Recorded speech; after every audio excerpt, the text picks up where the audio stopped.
Hello दोस्तों, मैं हूं आपकी फ्रेंड कृष्णा लोहान और आज की वीडियो में आपका स्वागत करती हूं। आज की वीडियो का शीर्षक हमारा रहेगा रस। रस कितने प्रकार के होते हैं ये मैं आपको विद एग्जाम्पल करवाऊंगी। इससे पहले मैं आपसे रिक्वेस्ट करती हूं कि जितने भी आपके एग्जाम हो चुके हैं उनसे related question paper please WhatsApp number जो कि मैंने प्रोवाइड करवा रखा है वहाँ पर आप सेंड कर सकते हो।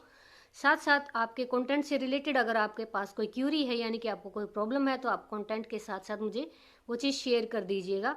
आपको अगर किसी भी कंटेंट से रिलेटेड नोट्स बनवाने हैं या वीडियो बनवानी है तो प्लीज़ उस कंटेंट की पिक्चर जो है व्हाट्सएप पर सेंड कर दीजिएगा। ये दोनों फैसिलिटीज़ मैंने आपको इसलिए प्रोवाइड की हैं ताकि अलग अलग यूनिवर्सिटी के जो छात्र होते हैं सबका कंटेंट मैक्सिमम जो है अलग ही होता है, तो यहाँ पे सबके लिए एक जैसा काम करना यहाँ पे ज़्यादा मतलब दिक्कत देता है। तो आप क्या करेंगे कि आप जो भी आपका कंटेंट है, जो भी आपको वीडियो चाहिए उससे कंटेंट से रिलेटेड, तो प्लीज़ उसकी पिक्चर जो है व्हाट्सएप पर सेंड कर दीजिएगा।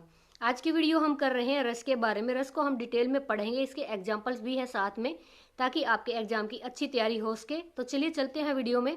वीडियो को एंड तक देखिएगा और क्वेश्चंस जो है यहाँ पे मैं जिनकी वीडियो बना रही हूँ तो उनको ध्यान से समझिएगा और अच्छे से तैयार कीजिएगा। तो दोस्तों इस वीडियो में आपको मैं जो प्रत्येक रस है उसको डिटेल में बताऊंगी, एग्जाम्पल बताऊंगी, उसमें जो भाव का प्रयोग किया गया है यानी पूछ लेते हैं आपको इसको कंक्लूजन में भावों का जो है एग्जाम्पल भी देना होता है, साथ में वो सारी चीज़ें इस वीडियो में लिखी हुई है। तो आप वीडियो को एंड तक देखिएगा और आपको अगर वीडियो अच्छी लगती है तो प्लीज़ इसको शेयर भी कीजिएगा ताकि किसी और की भी हेल्प हो सके। अब यहाँ पे रस की जो डेफिनेशन है मैं पहली वीडियो में आपको बता चुकी हूँ। अब यहाँ पे सिर्फ हम इसके जो पॉइंट्स हैं या इसके जो अंग है, प्रकार इसके, उसके बारे में बात करेंगे। सबसे पहला प्रकार इसका होता है श्रृंगार रस। आपको पता ही है श्रृंगार रस को दो पार्ट्स में डिवाइडेड किया गया है यानी कि संयोग और वियोग। तो इसको हम डिटेल में पढ़ते हैं। जैसे कि श्रृंगार रस की हम डेफिनेशन की बात करते हैं तो यहाँ पे इसकी डेफिनेशन में स्त्री पुरुष के परस्पर अनुराग का वर्णन श्रृंगार रस के अंतर्गत आता है। तो यहाँ पे स्त्री पुरुष के परस्पर अनुराग का यानी कि उस अनुराग में या तो वो साथ हो सकते हैं या एक दूसरे से अलग हो सकते हैं, दोनों का ही वर्णन इसके अंतर्गत आता है। इसके दो भेद होते हैं, संयोग और वियोग। संयोग में दोनों एक दूसरे के साथ होते हैं, वियोग में एक दूसरे से अलग होते हैं। ये दोनों विरोधी भावों की अनुभूति कराते हैं। विरोधी मीन्स क्या है, इसमें मिलन होता है, इसमें जुदाई होती है। ठीक है। अब इसमें एक एक जो रस है उसके हिसाब से जो इसके भाव दे रखे हैं वो भी आप यहीं से इसको लर्न कर लीजिएगा। हालांकि मैंने पहले वीडियो में इसको आपको लर्न कराया था कि किस तरह से इसको किया जाता है। अब बात हो रही है श्रृंगार रस यानी कि प्यार या फिर जुदाई की। ठीक है। तो यहाँ पे स्थायी भाव क्या होता है, रति होता है। रति क्या बताया था मैंने, मिलन होता है। ठीक है। यानी स्थायी भाव क्या होता है, सबसे ज्यादा कोशिश क्या करते हैं जोड़े मिलने की। ठीक है। फिर इसके बाद आलंबन क्या किस चीज का प्रतीक होता है, आलंबन मतलब किसका होता है, नायक और नायिका का। यानी कि यहाँ पे जो है मेन कैरेक्टर कौन होते हैं, आलंबन इसका नाम दिया गया है, नायक और नायिका होते हैं। फिर उद्दीपन यानी नायक और नायिका किस चीज को देखकर एक दूसरे के प्रति आकर्षित होते हैं।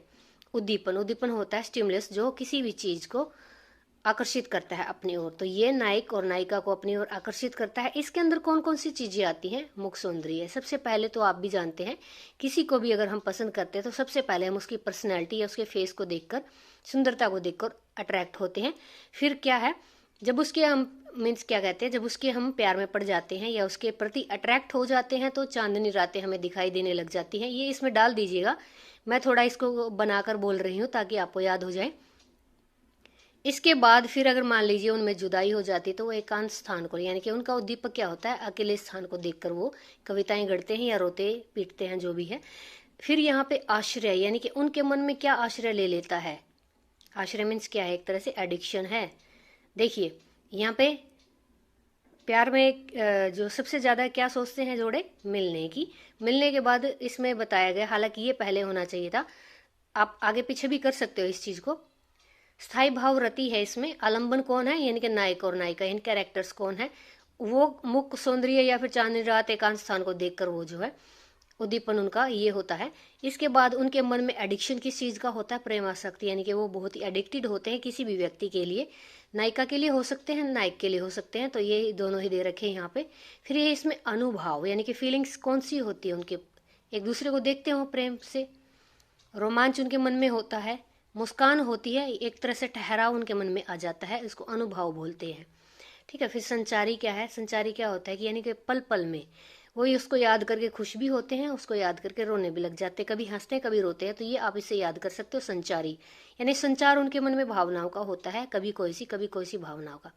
सभी संचारी इसके अंतर्गत आते हैं। इसमें संचारी को क्या बोल सकते हैं, ये व्यभिचारी। ठीक है, ये भी मैं आपको पहली वीडियो में करवा चुकी हूँ। अब संयोग रस के तो समझ गए फीलिंग्स के अकॉर्डिंग। अब हम इनको डिटेल में पढ़ते हैं। सबसे पहला जो रस होता है इसका, श्रृंगार रस का पहला पार्ट जो है संयोग रस होता है, या संयोग श्रृंगार भी बोलते हैं इसको। नायक नायिका के आपस में दृष्टि का आदान प्रदान, नजरें मिलना। क्वेश्चन थोड़ा ज्यादा इंटरेस्टिंग है, आपको पढ़ने में मजा आएगा और मुझे बताने में आ रहा है। आदान प्रदान, आलिंगन, चुंबन आदि रति के उपयोग से, यानी कि मिलन के उपयोग से श्रृंगार की व्यंजना होती है। इसमें आप लिख सकते हो नायक नायिका के आपस में दृष्टि का आदान प्रदान, आलिंगन करना, चुंबन करना, ये आदि इसके उपयोग में आते हैं। ठीक है, या इसके वर्णन में आते हैं, लिख सकते हो, इजी भाषा में बता रही हूँ। संयोग जो श्रृंगार है, इसके लिए केवल इतना ही आवश्यक नहीं है कि नायक और नायिका एक दूसरे के समक्ष रहें। मिलन का मतलब ये नहीं होता है कि वो एक दूसरे के सामने ही होते हैं। उनके हृदय में परस्पर गाढ़े अनुराग की भावना भी होनी चाहिए। ठीक है, गाढ़े, ये बच्चे ने गलत लिख रखा है, गाढ़े अनुराग की भावना भी होनी चाहिए, यानी उनके अंदर जो है गहरा प्यार भी होना चाहिए। ठीक है, अब ये मान लीजिए, देखिए, एक तो जुदाई होता है, जो कि हम किसको बोलते हैं, जुदाई किसको बोलते हैं, वियोग को, यानी ब्रेकअप जो बोलते हो। संयोग का मतलब है वो रिलेशनशिप में है, चाहे वो दूर है या पास है, ये चीज आप समझिएगा यहाँ से। ठीक है, अब इसके बाद चलते हैं हम, इसमें आप चाहे तो कोई भी दोहा चौपाई डाल सकते हो। चितवत चकित चहु पिसी सीता, कह गए नृप किशोर मन चीता, लता जोट तब सखी न दिखाए, श्यामल और किशोर सुहाए। कोई भी आप चाहें तो श्रृंगार रस से, यानी कि जो प्रेम को व्यक्त करता है, कोई भी आप दोहा चौपाई लिख सकते हो, इसमें कोई भी लिख सकते हो। यहाँ पर स्थायी भाव क्या है, रति है, यानी मिलन है। इसका आश्रय लिया गया सीता और आलंबन है राम। आलंबन मतलब क्या बताया था इसमें, कैरेक्टर। ये चीजें आपको याद रखनी पड़ेगी। कैरेक्टर कौन था इसमें, राम और सीता थे। इन्होंने किस पे आश्रय लिया, आश्रय भी क्या है यहाँ पे आपका भाव है। आश्रय किसका है, रति का। ठीक है, और रति कौन सा भाव होता है, स्थायी भाव।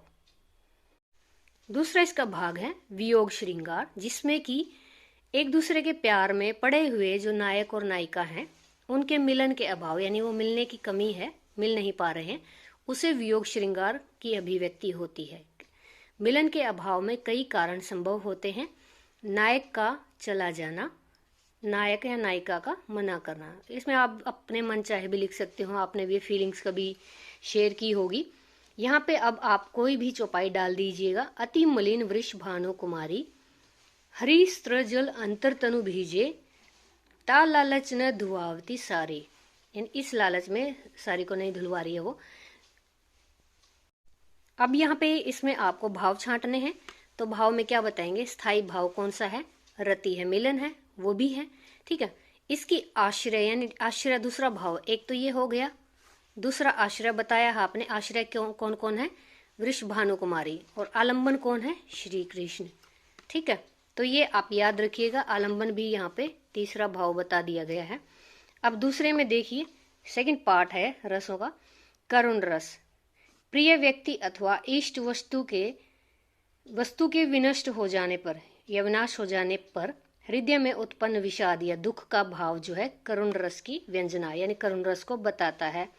ठीक है, करुण रस में प्रिय वस्तु और व्यक्ति के नष्ट हो जाने पर ही विषाद की अनुभूति होती है, और भविष्य में उस वस्तु या व्यक्ति के मिलने की आशा कभी नहीं रहती है। ये चीजें आप बिल्कुल आराम से लिख सकते हो। करुण के आचार्यों ने 5 भेद बताए हैं।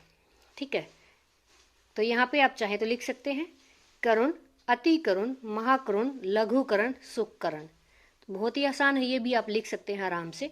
अब इसमें अगर आपको भावों को डिटेल में देना है तो स्थायी भाव क्या है इसमें रहता है, श्रृंगार और वियोग में मिलन का चक्कर रहता है, मिलेंगे नहीं मिलेंगे ये दुख रहता है।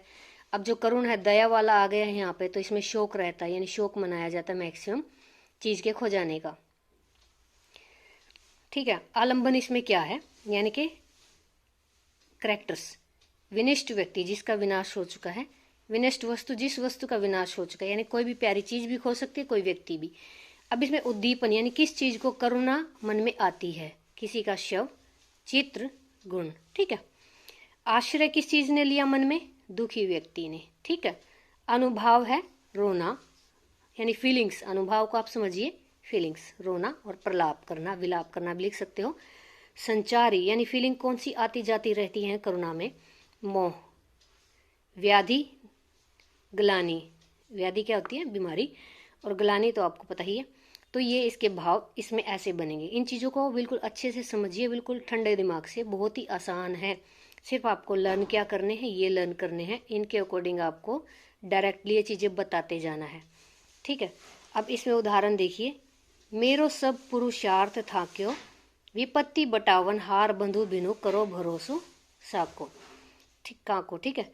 तो ये आप दोहा भी किसी भी दुख भरी कविता, जैसे घनानंद के श्री कृष्ण के प्रति जो विलाप का वो दिखाया गया है, या मीरा के श्री कृष्ण के प्रति कुछ भी, मतलब जो आपको लगता है करुणा से भरा हुआ है, जो भी पद्य, वो आप यहाँ पे उसकी 4 लाइनें या 2 लाइनें छांट कर लिख सकते हो। इसमें देखिए इसकी डिटेल के बारे में आप क्या कहेंगे। यहाँ पर लक्ष्मण जी के शक्ति बाण लगने पर रामचंद्र जी के शोक करने में करुण रस की व्यंजना होती है, यह करुण रस जो है प्रतीत होता है, जबकि लक्ष्मण जी को केवल क्या है, शक्ति लगी है या शक्ति बाण लगा है, ठीक है, यही लिखिएगा। किंतु रामचंद्र उनकी मृत्यु की संभावना करके विलाप कर रहे हैं। यहाँ पे अस्तु शोक स्थायी भाव के आश्रय है, शोक जो है आश्रय लिया है कहाँ पे, स्थायी भाव के, उसमें राम तथा लक्ष्मण की आलंबन, यानी कैरेक्टर 2 ही हैं।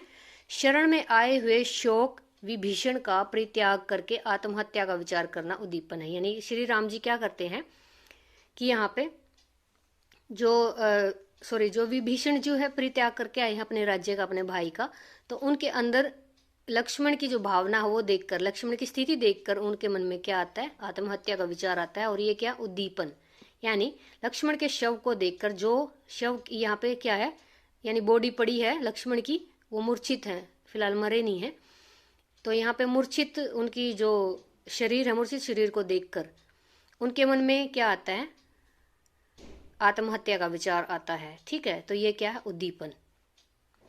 अब यहाँ पे नेक्स्ट में चलते हैं, शांत रस, तीसरा, संसार की निरस्ता को देखकर अथवा तत्व ज्ञान से उत्पन्न निर्वेद शांत रस की व्यंजना करता है। आपको सिर्फ लिखना है, संसार में निरस्ता यानी नीरसपन को देखकर मन में व्यंजना आती है, किसकी, शांत रस की आती है। या मन में जो दुख के भाव आते हैं, उदासी के भाव आते हैं, ये लिख सकते हो आप। संसार की निरस्ता को देखकर मन में जो उदासी के भाव आते हैं उसको क्या कहते हैं, शांत रस कहते हैं, यानी ठंडा हो जाता है आदमी, बिल्कुल सोचने में बिल्कुल। कुछ आचार्य जो है शांत रस को स्थायी भाव उत्साह मानते हैं। स्थायी भाव क्या आ जाता है उनके मन में, शांत रस का उदासी, जबकि कुछ आचार्य इसका स्थायी भाव जुगुप्सा के आधार पर मानते हैं। जुगुप्सा क्या होती है, एक तरह से मन में ठहराव आ जाना। संसार की असारता या निरस्ता को देखकर हृदय में उत्पन्न संसार के प्रति घृणा शांत रस कहलाता है, ठीक है। अब इसमें स्थायी भाव देखिए, स्थायी भाव इसने उदासी या निर्वेद कहा है, यानी मन में यही आता है। 2 इसके आलंबन कोई भी हो सकते हैं, संसार हो सकता है, शरीर हो सकता है, चिंतन हो सकता है, यानी जिसको देखकर घृणा आई है। घृणा किसी भी चीज को देखकर आ सकती है, शव भी हो सकता है, सड़ा गला खाना भी हो सकता है, बीमार व्यक्ति भी हो सकता है, जो भी मतलब लिखना चाहो। अब उद्दीपन क्या है इसमें, सत्वचन, दर्शन, एकांत, यानी किस चीज को देखकर, ये भी आप लिख सकते हो इसमें भी। यानी उद्दीपन कौन बना उसका, जिसको देखकर मन में जो है स्थायी भाव आते हैं, ये भी आप लिख सकते हो। अनुभव यानी फीलिंग कैसी आती है, तल्लीनता यानी उसमें खो जाना। उदासीनता एकदम से शांत हो जाना, किसी चीज के प्रति उदासीन हो जाना। और आने जाने वाली फीलिंग कौन सी है इसमें, स्मृति, यादगार, हर्ष, खुशी। मति क्या है यहाँ पे, किसी चीज की बुद्धिमत्ता। उदाहरण इसमें देखिए, उदाहरण है इसमें, भागीरथ जलपान करो। भागीरथ जो है, जो कि गंगा लेके आए थे, जलपान करो। अरु नाम दुए राम को लेत सदा हुए, मोको न लेनो न देनो कुछ, कली भूली न रावरी ओह चिते हो, जानी के जोर करो पटनाम। तुम्हें पचीते हो, प मन मिते हो।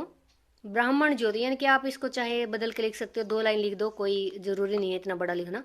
अब यहाँ पे इसके अकॉर्डिंग यहाँ पे ये बताया गया है, इसका कंक्लूजन जो है इस भाव का, शांत रस का। यहाँ पर जो है शर्म और निवेद स्थाई भाव को आश्रय स्वयं तुलसीदास हैं, यानी तुलसीदास जो इसके आश्रयदाता, यानी राम और निर्वेद स्थाई भाव के आश्रय कौन है? तुलसीदास। राम का नाम आलंबन है, यानी तुलसीदास जो है किस करेक्टर का नाम लेते हैं? राम के नाम। कली काल की करालता कपटादि उत्तीपन है, यानी इसमें करी कराल की करालता यानी कि दोहा है, उसमें से ये उद्दीपन है। परम संतोष का अवस्था भागीरथ जलपान करो, इसको आप छोड़ दीजिए। इसमें सिर्फ आपको बताना है यहाँ पे आश्रय कौन है, यहाँ पे आश्रय है तुलसीदास जी, और यहाँ पे आलंबन क्या है? राम का नाम है। फिर इसमें आप बताओगे कि जो इसमें अनुभव है, अनुभव क्या है? आत्मा विश्वास, भगवान पर विश्वास। मति धृति स्मृति आदि संचारी भाव हैं, जो कि पहले बता चुकी हूं मैं। नेक्स्ट इसमें है वीर रस, प्रलाप विनय अध्यवसाय धैर्य हर्ष विक्रम आदि जो है विभावों में उत्साह जो है स्थाई भाव का वीर रस में परिपाक होता है, यानी कि इसमें जो ये फीलिंग्स दे रखी हैं ये सभी इस विभाव में उत्साह स्थाई भाव का काम करते हैं। आचार्य ने वीर रस के प्रधान 3 भेद माने हैं। युद्ध वीर, जो कि युद्ध की कथाओं के बारे में वीर रस का यूज किया गया है।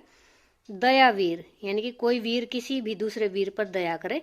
दान वीर भी होता है, जो दान करने में सबसे अव्वल होता है। इन सब में युद्ध वीर जो है इसको प्रधानता दी गई है। स्थाई भाव जो है इसमें उत्साह होता है, यानी किसी भी वीर में उत्साह बना होता है। आलंबन क्यों है, क्या है इसमें? वह व्यक्ति जिसको वीर का सामना करना पड़े। ठीक है। उद्दीपन क्या होता है? किसको देखकर वीर रस जो है उमड़ता है? शत्रु के कार्यकलाप को देखकर। आश्रय क्या आ जाता है मन में? उत्साह आ जाता है। अनुभव फीलिंग क्या होती है? वीरता की, यानी युद्ध के लिए तैयार।